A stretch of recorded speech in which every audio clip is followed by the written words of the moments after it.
Begin to fly. The first ever flight. Traveling from one place to the other might take long hours and even days.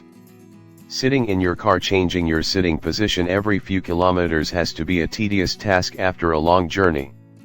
Have you ever faced such situation? Frankly speaking, I face it in almost all my journeys. But today I thank two of my most favorite brother duo, Orville and Wilbur. Right. They were the first one to touch the sky. You have to agree, what a wonderful idea struck their mind.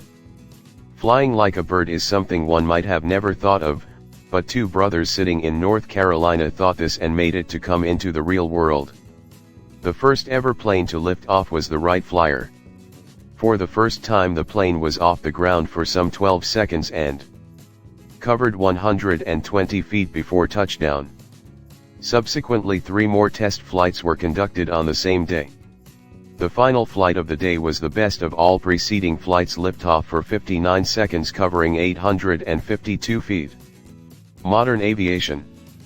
Over the years the aviation has expanded itself to vast extents.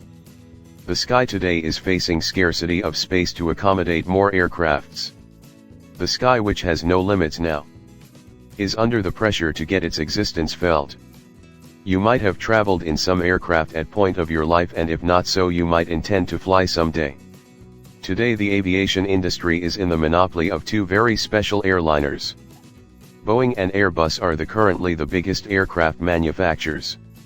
Situated at Chicago, Seattle, Boeing came into existence in 1916, and since has been ruling the sky. With many series of jet planes, Boeing has a special connection to their biggest aircraft, the Queen of Sky.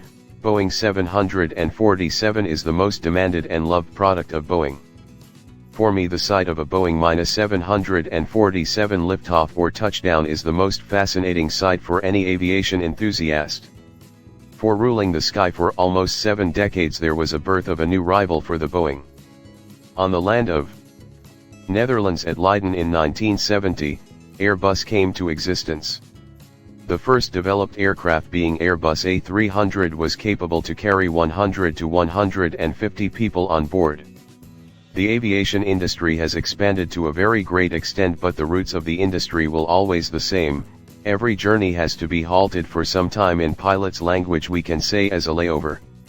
And for every layover we need a great landing. As for this blog, a good landing is one from which you can walk away. A great landing is one after which they can use the plane again.